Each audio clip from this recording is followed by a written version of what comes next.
Hello guys, welcome to our YouTube channel Banga Bharta. জয় বজরংবলী। এত বৃষ্টিতে তোমরা সবাই কেমন আছো? আমার অবস্থা তো ভীষণ খারাপ, কি আর বলবো। আমার মেয়ের জ্বর, সর্দি, কাশি, আরো কত কি। গলার অবস্থা তো ভীষণ খারাপ, কি আর সে বলবো, বাদ দাও। চলো ব্লগটা এবার শুরু করি। এটা হলো সেই দিনের ছোট্ট একটা ব্লগ, যেই দিন আমরা মা বাড়ি থেকে বাড়িতে চলে আসি, আর তার সাথে সর্দি জ্বর জ্বালাও নিয়ে আসি। এই দিন সকাল থেকেই শরীরটা এত খারাপ লাগছে যে ঘুম থেকে উঠে স্নান করে আবার ঘুমিয়ে পড়েছিলাম। তারপরে আবার সকালের খাবার ডাক পড়লো বলে ভাতটা খেয়ে এদিকে দেখছি একটু রান্না বান্না হচ্ছে, তাই রান্নার ভিডিওটা একটু তুললাম। একদম হালকা করে চিকেনের ঝোল হবে, কারণ সবারই শরীরের অবস্থা খুবই খারাপ। এত বড় পুজোর পর সবারই শরীরে অনেক ধকল পড়ে গেছে, তাই সবাই মিলে এখন কোন রকম ওই গড়িয়ে গাড়িয়ে রান্নাটা আর কি হচ্ছে। আর এদিকে বাচ্চাগুলোর তো কি আর বলবো, তারা তো যেন হাতির পাঁচ পাই দেখে ফেলেছে।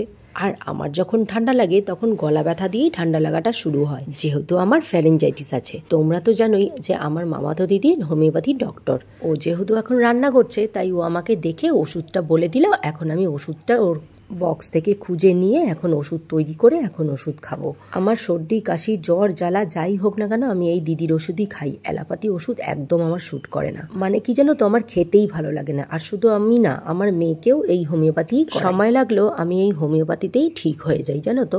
এই ভিডিওর দিন থেকে আজ ভয়েস ওভারের দিন পর্যন্ত, আজও পর্যন্ত কিন্তু আমি একবারও অ্যালোপ্যাথি ওষুধ খাইনি, জানো তো। এই হোমিওপ্যাথি ওষুধ আর কাড়া ঠাড়া খেয়ে আমি অনেকটা সুস্থ আছি। তোমরা আমার গলা শুনেই এখন বুঝতে পারছো।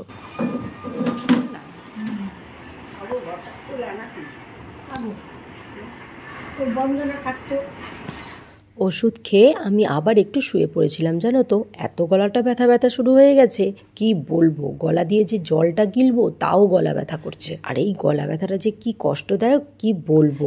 এরপর বসলাম খাওয়া দাওয়া করতে। আর আজকের লাঞ্চের মেনুতে ছিল পাঁচ তরকারি, ডাল, ভাত, চাটনি আর চিকেন কষা। এই খাওয়া দাওয়া শেষ হলেই আজকেই মামাবাড়ি থেকে বাড়ি ফিরে যাব। আর বাড়ি ফেরার সময়ও আমাদের টোটো করেই বাড়ি ফিরবো।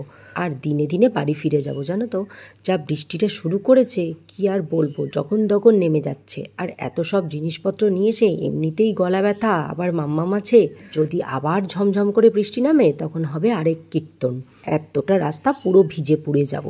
আজকে মা বাড়ি পুরো ফাঁকা, ছোট মাসিও আমাদের সাথে চলে যাচ্ছে, কারণ ছোট মাসি আবার কালকে বাড়ি ফিরবে। কারণ আজকে প্রচুর ট্রেনে ভিড় হবে, ছোট মাসি নামতে পারবে না একা। আর আমাদের বাড়ি থেকে যেহেতু স্টেশন কাছে, তাই মা আমাদের বাড়িতেই ছোট মাসিকে নিয়ে যাচ্ছে। মা ছোট মাসিকে ট্রেনে তুলে দেবে বলে। আর আমার মা বাড়ি থেকে স্টেশন অনেকটা দূর। যাই হোক, এতদিন থাকার পর বাড়ি ফেরার সময় একটু তো মনটা খারাপ লাগবেই, কিন্তু কিছু করার নেই। শরীরটা এখন একটু খারাপ খারাপ লাগছে, তাই মনে হচ্ছে না, বাড়িতে গেলেই হয়তো শরীরটা সুস্থ হয়ে যাবে। তাই দেখবেন যতই যার হোক না কেন, নিজের জায়গাটা, নিজের ঘরটাই দেখবে সবার যেন শান্তিরই জায়গা হয়। আচ্ছা, আজকের ছোট্ট ভিডিওটা এখানেই শেষ করলাম। দেখা হচ্ছে নেক্সট ভিডিওতে। ভিডিওটা ভালো লাগলে লাইক কমেন্ট করে দিও, আর সাবস্ক্রাইব করতে ভুলো না কিন্তু। দেখা হচ্ছে আবার কাল। টাটা, জয় সিয়ারাম।